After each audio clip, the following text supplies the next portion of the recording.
আসসালামু আলাইকুম। আজকে আমরা আসছি জাপানের একটা ঐতিহ্যপূর্ণ গ্রাম, যে গ্রামটির নাম হলো ইশিনোহুক্কাই, যা মাউন্ট ফুজির পাদদেশে অবস্থিত। এই গ্রামের বিশেষত্ব হলো মাউন্ট ফুজির বরফ গলিত পানি দ্বারা বেষ্টিত 8টি ঝর্ণা বা পুকুর, যেটা আমার পিছনে দেখতে পাচ্ছি। এখানকার পানিগুলো এত স্বচ্ছ যে ভিতরে থাকা মাছগুলো এবং নিচের গাছপালাগুলো পর্যন্ত দেখা যাচ্ছে। মাছগুলো ভিতরে মাছগুলো পর্যন্ত দেখা যাচ্ছে। ওই যে সাইডে মাছ,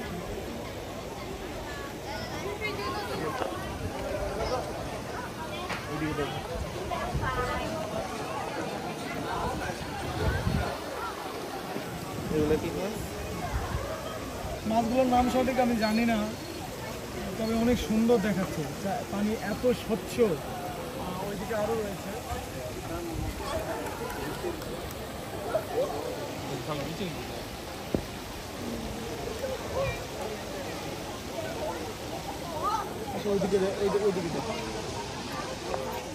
আমরা বাংলাদেশের একজন বিখ্যাত ব্লগার, আমি সঠিক জানি না, চ্যানেলের নাম মেবি বাট, এটা এরকম কিছু একটা।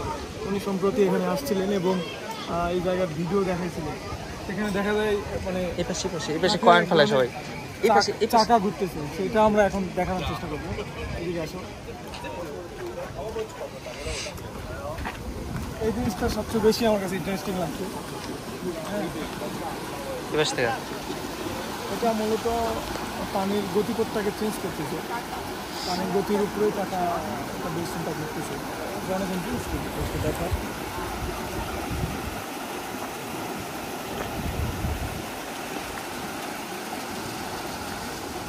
আর এত একটা ইন্টারেস্টিং জিনিস আমাদের দেখাই, আমি এটা দেখে নিজেও মজা লাগছে। এই যে এখানে একটা পুকুর দেখতেছেন, সবাই এখানে কয়েন ফেলছে। পুরা পুকুর আপনি কয়েনে ভরপুর হয়ে গেছে। সব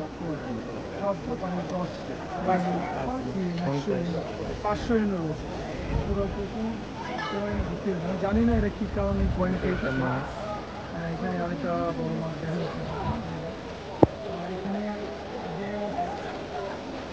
পুকুরের নাম দেওয়া হচ্ছে কিউ পন্ড স্ট্রেট প্লেস হাই। সবচেয়ে মজার বিষয় হলো এখানে লেখা আছে please do not throw the coins to the pond. পুকুরে কয়েন ফেলবেন না। তারপরে মানুষ যে পরিমাণ কয়েন ফেলছে, আমি জানি না কেন, এটা নিষেধ করার পরেও এই পরিমাণ কয়েন মানুষ পুকুরে ফেলছে।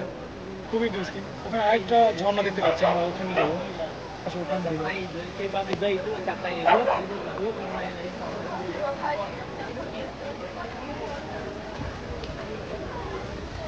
হ্যাঁ, আরেকটা কথা, এখানকার স্থানীয় স্ট্রিট ফুডগুলো কিন্তু অনেক টেস্টি। আপনারা আসলে ট্রাই করে দেখতে পারেন।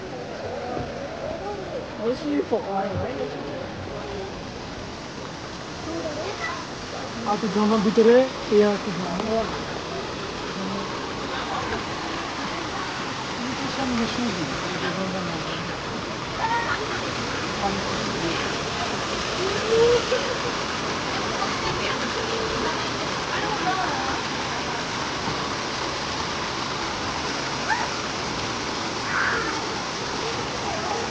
আমি এত ঠান্ডা, আসলে বরফ বলতে পারি।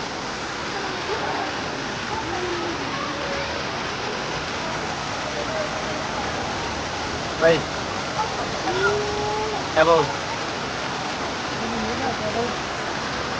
এখানে এই ঝর্ণার বয়স 300 বছর আগে। 300 বছর আগেকার ঝর্ণা। প্রত্যেক ঝর্ণার বয়স 300 বছর। নিচে দেখো, মানে সুন্দর সুন্দর অনেক বড় বড় মাছ।